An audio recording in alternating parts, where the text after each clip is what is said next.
Welcome to Tales, Tunes, and Tomfoolery, starring Jerry Springer, along with Gene Galvin and me. I'm Megan Hills.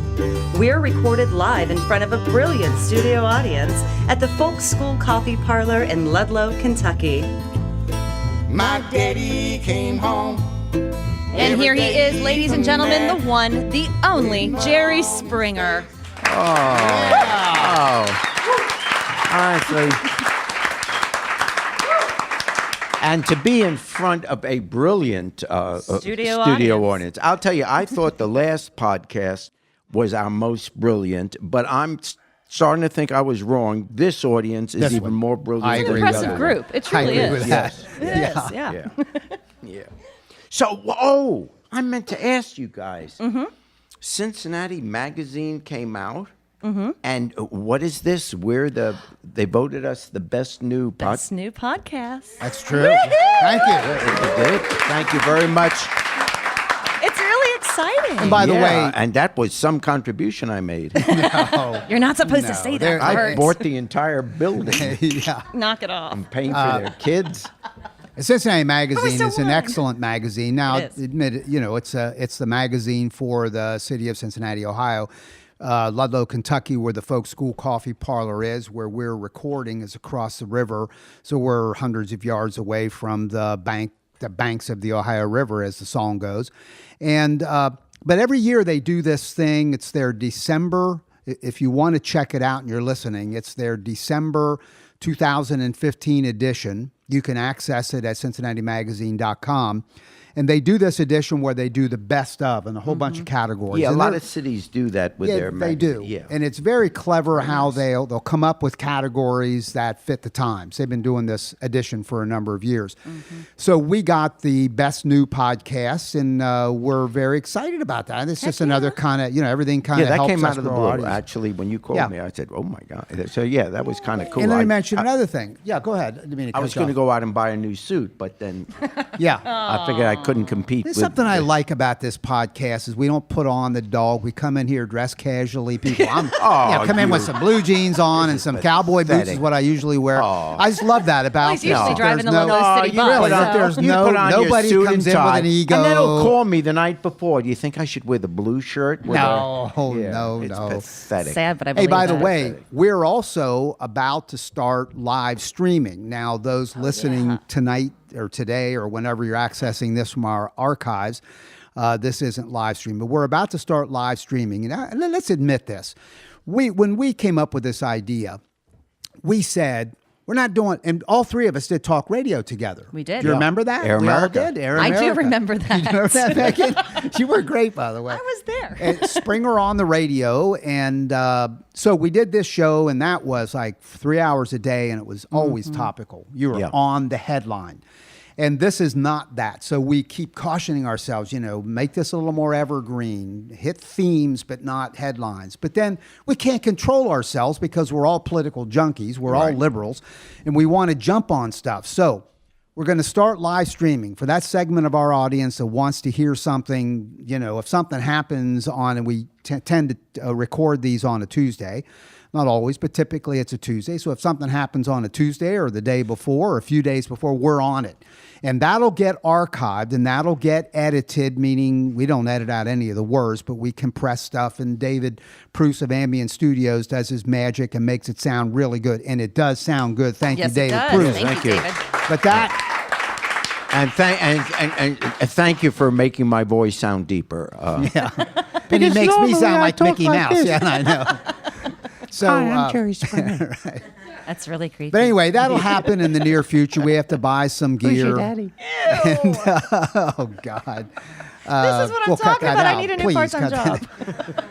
But anyway, so that is coming. Yeah. Now, I want to say something here to Megan and Jerry. Thank you. God bless both of you for backing off that stupid stuff that used to go on in this podcast where you would make fun of almost anything. Jerry, you'd come in every podcast with some joke about elderly people who are losing their hearing. And sometimes telling the same joke again and again. Oh. Jerry's never told the same and then, joke twice. then you switched over. No, you stopped, and I appreciate that. Because I got to tell you, as the executive producer, the person that put together the business plan, Yes. we don't have a business plan. But I'm the one they come after. And it's exhausting for me to try to continually apologize. And frankly, Donald Trump lied to him. I just say, well, you must be listening unwell because I don't think we did that. Then you started this stuff of making fun of people started with hearing impairments. Then it was people with gout, for God's sake. Then shingles. I mean, remember that, Megan? Yeah. The gout was my bad, though. That was totally my doing. No, the hearing aid, I wasn't making a joke. It was this older fellow walked in with his new hearing aid. Uh-huh. And he said, no, he's bragging about it. He says, this is the finest hearing aid money can buy. I said, yeah, what kind is it? He said, 4 o'clock. I'm going to throw you through the window. I hate you. Now, I'm going to tell you why that. I'm going to tell you why that is actually offensive. Thanksgiving. Yeah. On Thanksgiving Day. Yeah. My cousin Mike and his wife came over to my home for Thanksgiving. Something wrong with his hearing now? My cousin Mike is, because of his age, has lost a lot of his hearing. In driving over here, they got stopped in northern Kentucky. They're from Ohio, Cincinnati. My wife and I live in northern Kentucky. They get over into Kentucky, and they were stopped because he was speeding. Yes. It was a woman police officer, not a big deal. A woman officer working on, happened to be working Thanksgiving, and Mike rolled the window down. And she said to Mike, I'm giving you a ticket for speeding. He turned to his wife and said, what'd she say? And his wife said, she's giving you a ticket for speeding. And then the police officer said, I need your driver's license. Turns to his wife. What did she say? She needs your driver's license. He handed her his driver's license. The police officer said, you're from Ohio. I know lots of nice people from Ohio. And he turns around. What did she say? And his wife said, she says you're ugly. You're an ugly man. That's why. That's not funny to make fun of people. Take advantage of hearing this. Why would you do that? No. So when you make those jokes, you make fun of my family. And that's just not And I feel right. bad, and I certainly apologize for that. But speaking of wives, I mean, yes. Thanksgiving, we visited my sister, and we had a wonderful Thanksgiving there. And frankly, it was nice because I'm on the road so much. Here I got to spend a wonderful, night with my wife. And, to be honest, we got intimate. And Wow. I mean, wow. Yeah. A podcast. No, that's David, can we take care of that? No, that's now 12 years in a row. And but my wife talks after sex. No, seriously. Last night she called me from Cleveland. My God. So. I have to tell you, Jerry, I asked you to come in with some new material. That's actually not bad. No, but let's tell the truth. Jerry, let's pull the curtain back here like the Wizard of Oz. Jenna, your personal assistant, probably went on the internet and got that joke for you, didn't she? No. All right, Liar. well, I'll give you No, I got this Henny Youngman book. No one remembers Henny Youngman. No, that's good. Hey, Right, you're 74, yeah. Hey, here's something. This thing, we have this, what would you call it, a promotion. And it's really cool. It's, would you like to date Megan? Megan Hills, our teammate here. Mm-hmm. Do you call after? No, I mean after the show. No, that's not the right. I'm serious. I need to talk to somebody. This is going and Megan, real bad, real fast. Megan is not married. Not she married. doesn't have a steady boyfriend. She's enjoying life and dates guys. Mm-hmm. And no, she doesn't use Tinder. That's insane. No. So anyway, we have this promotion. It's on our website. You can go on our website and it says, would you like to date Megan? You can click on there and you can fill out a form online, send it in, and we are vetting people, and we are going to set Megan up with a date The guy's going to come in from wherever he is. We have somebody we're about to talk to from Denver, Colorado. Is this one married? Did we ask no, this question yet? The last one that we had actually came in here, and he brought his wife with him, and they both got that. This is that a true didn't go story. Well. That didn't go well. That was my show.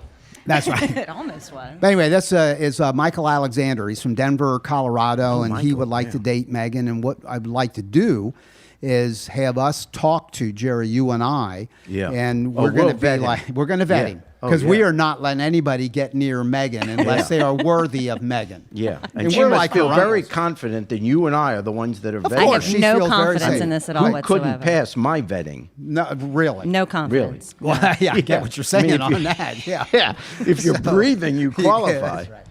So, do we have Michael Alexander on the line? Or at least recently. Yes. You do. Hey, Michael, how you Hi, doing? Mike. Hey, Mike. This is Gene Galvin, and just How you doing this evening? say it again. There's that last. Oh, he's breaking up really bad. Where you're breaking up here, Michael. Well, you passed. No. Good enough. Count it. Sounded like he was breathing. Stick with us, Michael. We're gonna. You know what? Honestly, I'll take it. That's good. We may have a imperfect connection, but hang on. We're going to ask you some questions, What are you Michael. guys First gonna of all, ask him? thank you for participating. You're in stiff competition. There are a lot of people who want to participate in this promotion. Michael, tell us first a little bit about yourself. I'm from Illinois. I lived many years in Kentucky. It seems like an amazing person that I would like to get to know. Very nice. And we agree with you. We're protective of Megan. Yeah.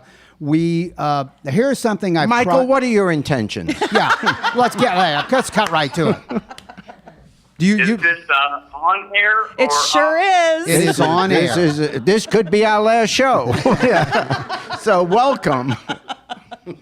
I would like to, at least have a sit-down dinner with Megan. Oh, that's cool. Okay, and Michael, you know that at that sit-down dinner will be my wife and I will be wearing a ball cap with a GoPro clipped on, and I will be recording the entire date.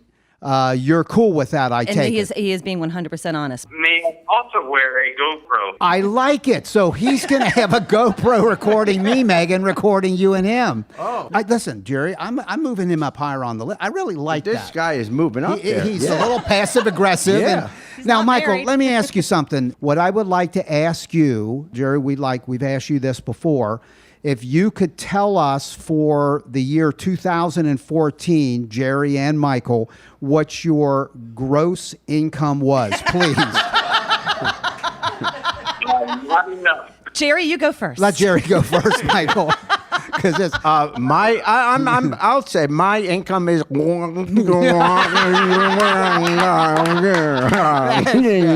right, Pretty accurate. Wow. Wow. And Michael's answer was, and it's a good answer, Michael, not enough. Okay, so look. No, that's humble. That is very That's a good. humble You're answer. not a gold digger, are you? at all. No. I have my own Megan job. is I not. don't need all that. Megan's not Megan has after a you. Yeah, job. Megan has her own job. Yes, I do. Yeah. I don't. Now, here's my take on this. I think that he's a humble young man. I like the idea. He How wants old to are get- you, Michael? We didn't even Yeah, how ask old that are you, yet. Michael? You are a great vetter. I'm currently 38. Okay. I will be 39 here. That's a good I am age. a single father to an amazing dog.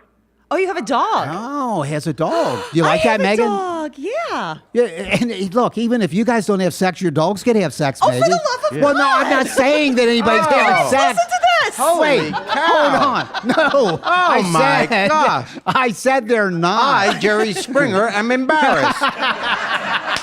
Does that make sense? How is that possible? I was talking. Megan. Yes. And I see that she is an amazing single mother, to a dog. Okay, well, he sounds like a nice great guy. guy. He sounds like a he great is, guy. and yeah. All right, Michael If you're Alexander. a mother to a dog, are you therefore a bitch? Oh, Jerry, come on. No, a dog. Change It's a dog. No. A female dog. No, But no. yeah, I'm just, well, technically, I guess the answer I'm is yes. using medical terms. You're using medical terms.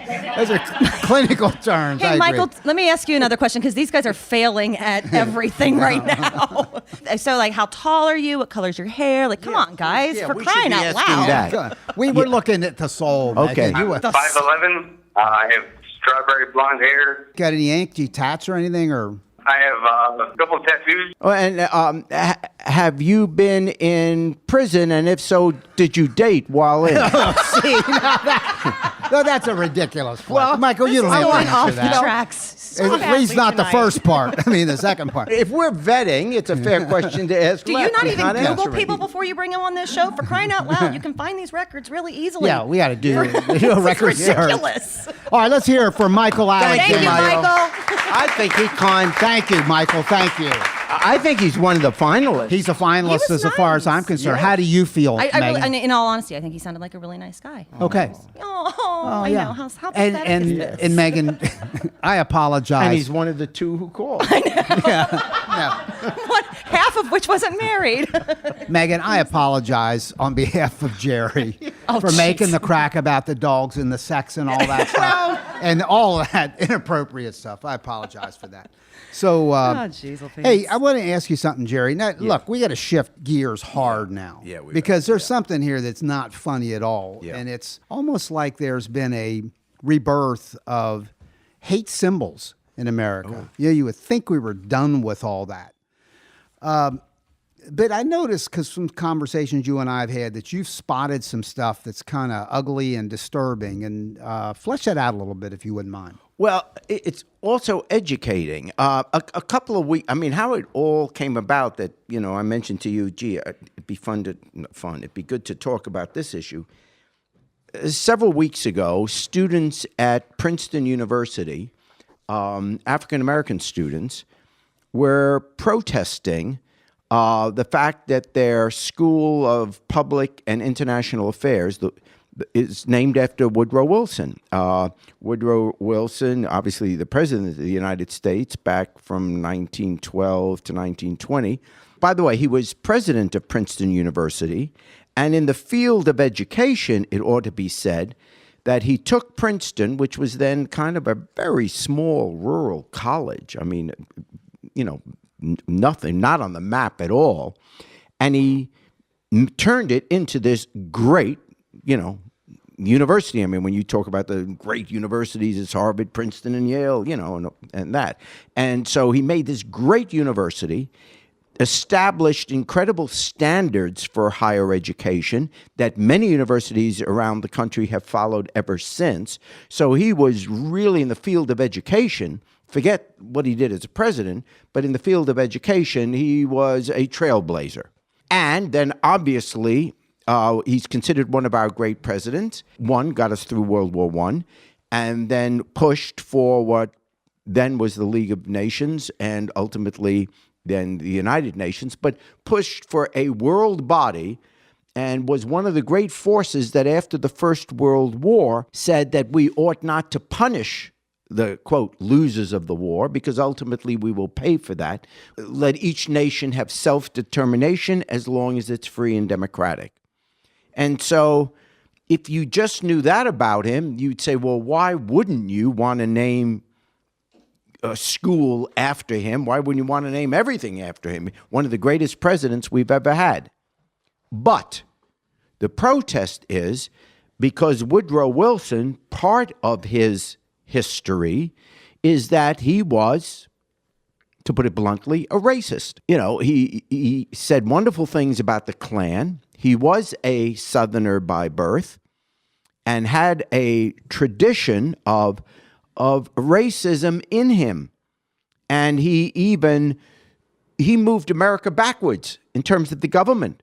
He actually purged African Americans from the federal government, from good positions that they had. Remember, this is the early 20th century. And they had gotten these positions through civil service exams, etc., particularly in the post office. And he actually had these people removed. he didn't think that blacks ought to be in charge of departments giving orders to white people. And his views, and I got to be well versed on this just by several months ago, coincidentally, reading a wonderful biography of Woodrow Wilson. And I hadn't known this, and I'm reading this, I'm saying, oh, damn, he's awful on race. Not just, well, a product of the times, but really affirmatively being negative on African Americans. And so the African American students now at Yale, at this School of Public Affairs and Public and International Affairs, and the students are also living in a dorm that is named after Woodrow Wilson as well, they object to this. And the defense given by those that don't want the name of the school changed or the name of the dorm changed, they said, look, that may have been part of his history, but he was a great president and he did otherwise wonderful things in the whole world. You know, say that he did that, but don't take away the honors that we have given him. The people that are defending Woodrow Wilson are saying he was a product of the time, which is a defense you often hear, well, back then. And then I started thinking about the controversy we had last year or in recent years with the Confederate flag. And the people that are defending the Confederate flag and say, well, that was those times. And all before they seceded from the Union, were Americans that, gave their lives in the war, and we want to honor the dead. They fought bravely. And I guess my thought is, if you pay respect, or if you allegedly want to respect people that did something in their time, then you also have to respect our times. And in our times, we have seen the light. And we have seen that there is no consistency between the idea America and racism, slavery, segregation, using the N-word. And so a lot of our forefathers owned slaves, Washington and Jefferson, et cetera. And Jefferson even had children by Sally Hemings, a slave. And what I'd like to say to all of that is you can recognize the history, the good and the bad, but recognize the whole thing. And if this generation of Americans say, you know what, we don't want to teach our children that it's okay to honor people that were racist, that in this day and age we realized how wrong that is. So we're just saying no longer are we going to name the school after that, because according to our values today, that is not something we honor. If the people back at that time wanted to honor him, well, that was that generation. Today's generation, no. The Civil War was fought to keep slavery in terms of what the South wanted to do. Why do we honor that? If it was someone in my family, I might be able to respect the bravery of the poor relative that died in the war, but I don't honestly think that was a good thing he fought for. And that's not being disrespectful of anything. It's saying in times you learn that, when people did things that today we view as bad and should be viewed as bad, I'm not going to honor that. You want to honor someone for being brave, honor someone for being brave. But the Confederate flag stands for one thing. It stands for the battle to keep slavery. And that's what it is. And that is the most un-American thing you can think of. So we shouldn't be honoring the flag. Look, Woodrow Wilson, a liberal Democrat, other than on the race issue, I would have said last year, if you would have asked me, one of the greatest presidents ever. I loved his worldview. It's wonderful. It's progressive. And he was one of the founders, leaders of the progressive movement. But we, those of us who are white, can't be callous to what African Americans are feeling about their history. They have had to bite their tongues throughout every celebration we've had of America. They send their kids to school and learn about all these people, but whites wrote the textbooks. And we have just glossed over some of the horrible things that has been the cancer in our soul. This is the greatest country on earth, but boy, we have had real problems on the issue of race. And you know it's true, because why else would African Americans be saying it? Why else would African Americans be protesting other than it was true? I can't see what the other reason for doing it. It isn't like, oh, if we protest, we're going to have a wonderful time getting beaten over the head and thrown in jail or whatever, or having people shoot at us. If someone's crying out and feeling hurt, you don't say, you have no reason to feel hurt. You have no reason to cry. You don't even say that to your own child. If your child's crying, say, what are you crying about? No, someone's hurt. That's why they're crying out. And we, those of us who are white, who have gotten everything, in part, much of what we have is because of the sweat and the work and the sacrifice of African Americans throughout our history. And we got away with getting a lot of good things that African Americans built, and we didn't even have to pay a lot of money for it because we didn't pay them anything. We kept them as slaves.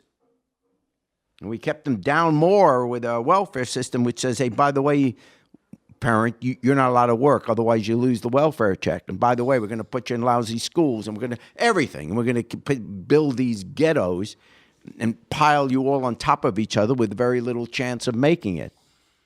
Unless you got a good jump shot or you can sing like Beyonce. That has gone on for years and years, and we have to be sensitive to it. So the answer is, when these college students are protesting and saying they feel uncomfortable with honoring someone who promoted racism in the government, then I'm saying, you know what? I'll listen to them. They're hurt. Life goes on if we change the name of the school. I can still recognize Woodrow Wilson, who I thought was a wonderful president other than this issue. I'll still honor what he did with trying to get a United Nations and all of that. I'll still honor that. But I'm not going to say to an African American, you stay in this dorm that is named after the guy that wouldn't even let you in the school, by the way. And when an African American applied to Princeton, he said, no, you won't be welcome here. Go to another school. And that's, my thought about why on these issues that come up, we can't just slough it on, oh, there's another protest. It's this callousness, which is very un-American. Let's grow. Let's always say, hey, you know what? If what we did in the past was insensitive, let's change it, and let's honor the change, not the history. That's good stuff.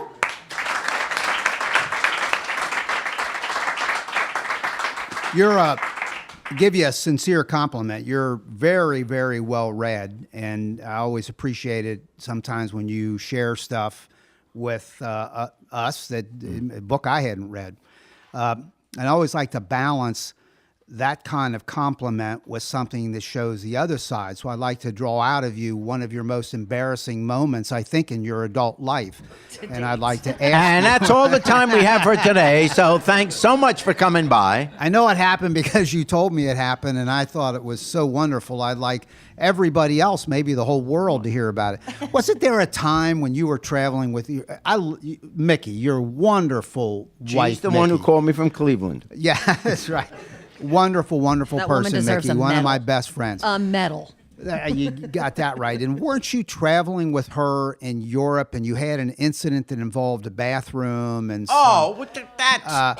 please share that story. No, that's a wonderful story. Please tell that story to our listening audience. Yeah, Jerry, please. Let's hear this story. Yeah. Oh, all right.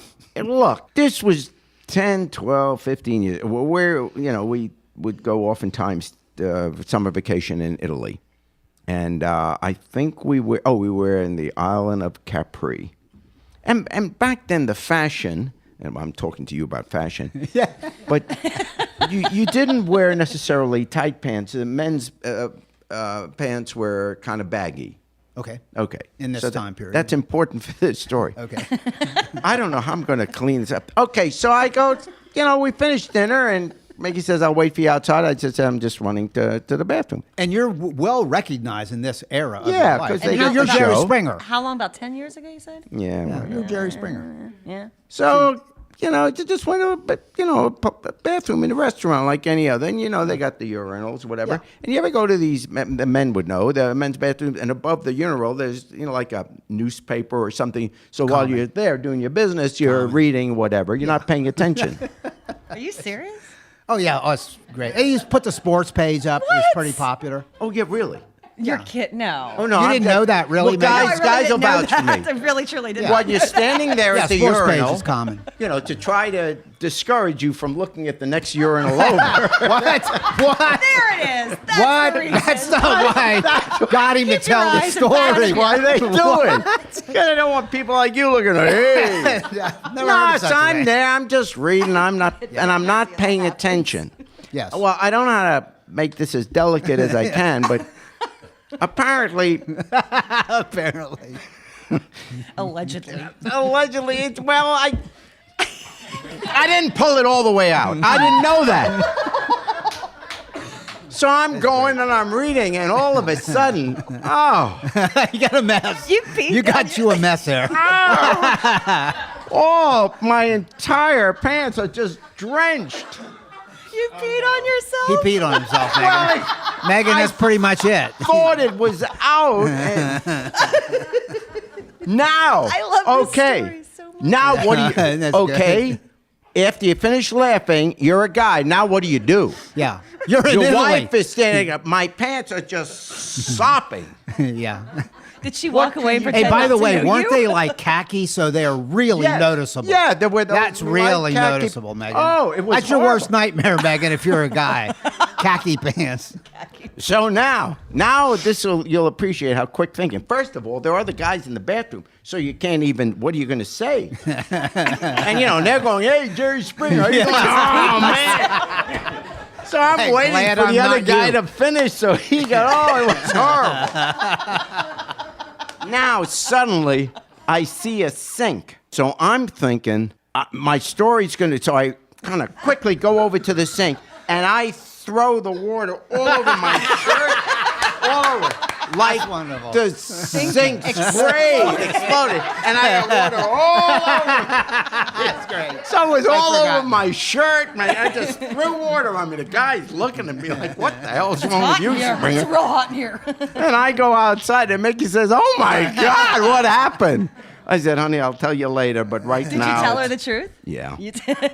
She's still with you. She says, "You are getting old." Let me mention something. That's a good story, though. We are, and I appreciate. Oh no, it's great. Could be the best one yet.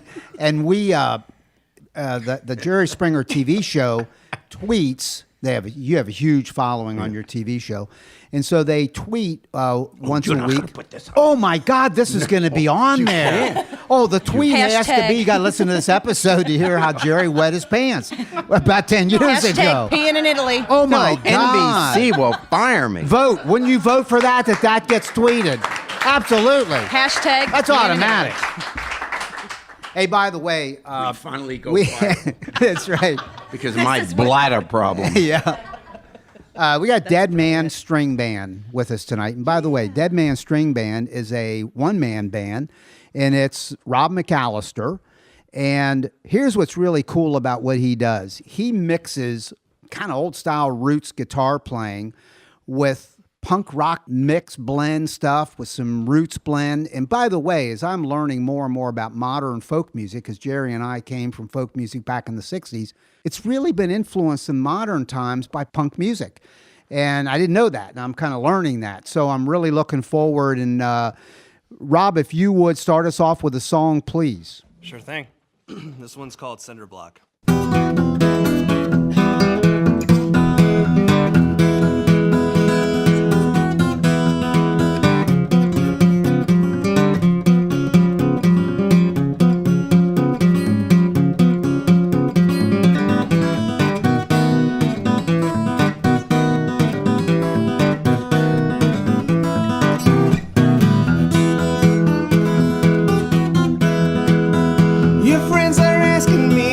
questions about you, so I tell them.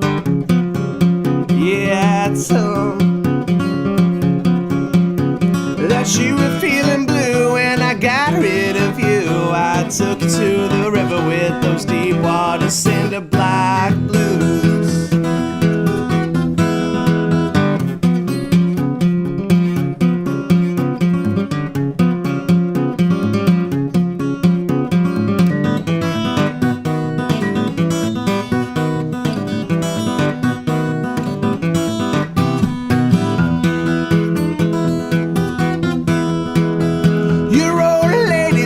Questions about you, so I tell her. Yeah, I tell her that he grew tired of you and your crying baby too. Went down to the river with those deep water cinder block blues.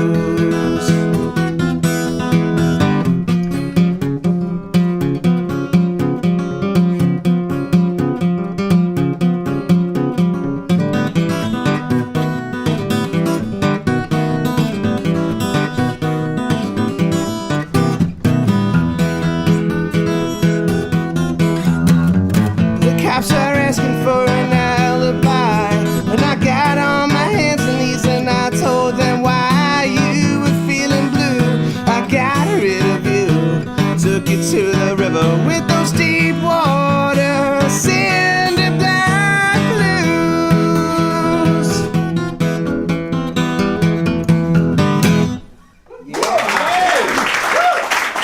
Thanks.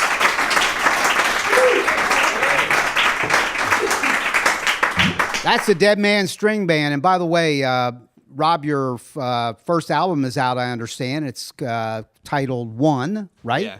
And people can get it at shows and online as well. Website is deadmanstringband.com. He's also got a Facebook presence, facebook.com/deadmanstringband.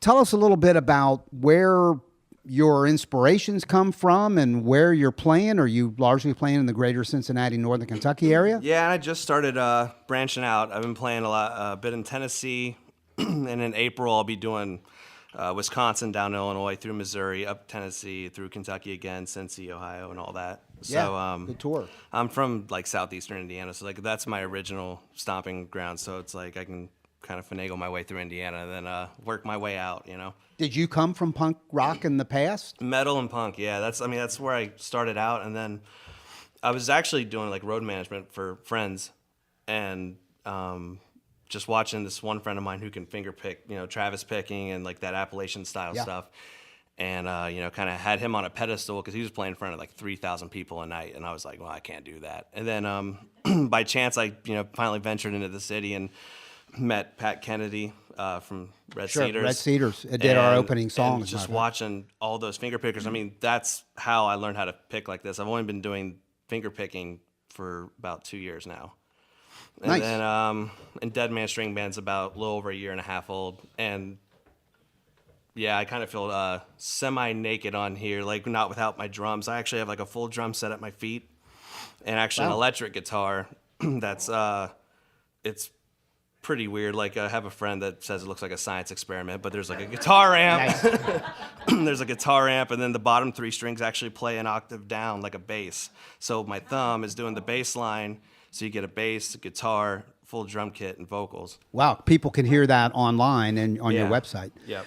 Do another song for us, would you? Will do. Appreciate it. This one's titled Already Gone. And this, just as a background thing, I write kind of based off how he would write, because I don't know if you saw yet, this is Dead Man.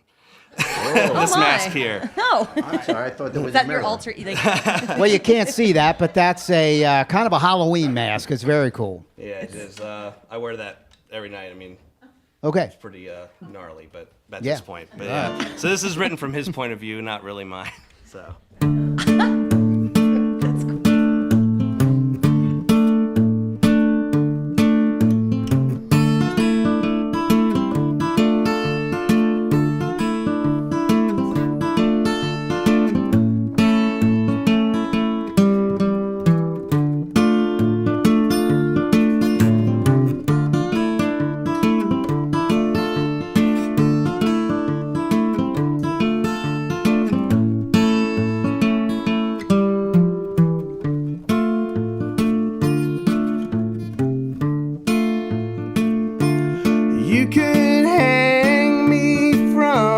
tallest tree that you find.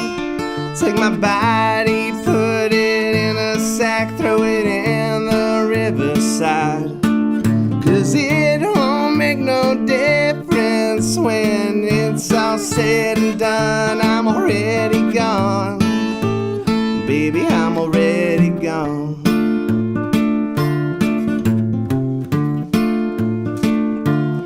And I'm feeling low, lower than I've ever been.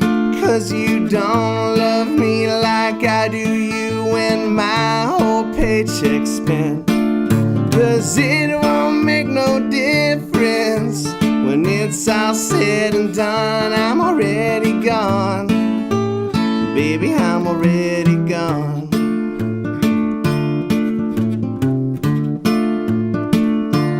Babe, I'm running low on energy, oh, bourbon in your trust. And I'm listening for the words you say in between when you cussing me, and it won't make no difference when it's all said and done. I'm already gone, baby, I'm already gone.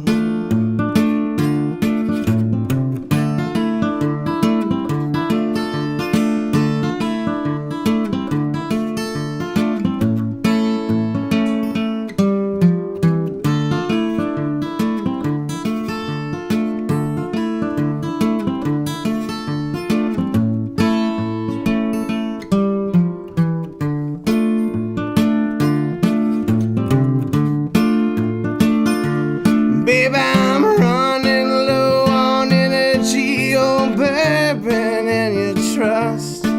I'm listening for the words you say in between when you cussing me, and it won't make no difference when it's all said and done. I'm already gone, baby, I'm already gone. I'm already gone, baby, I'm already gone. I'm already gone, baby, I'm already gone.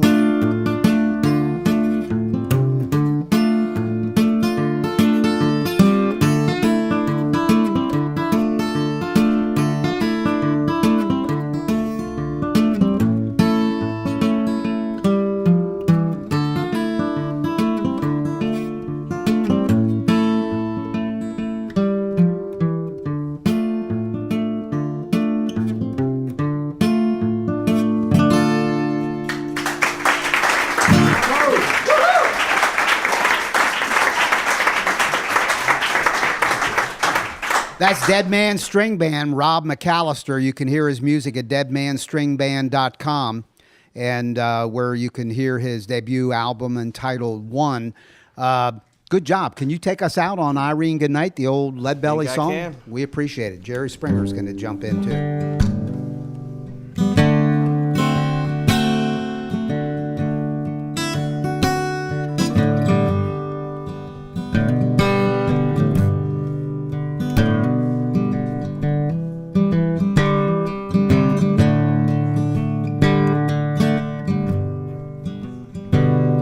I love Irene, God knows I do. I love her till the sea runs dry.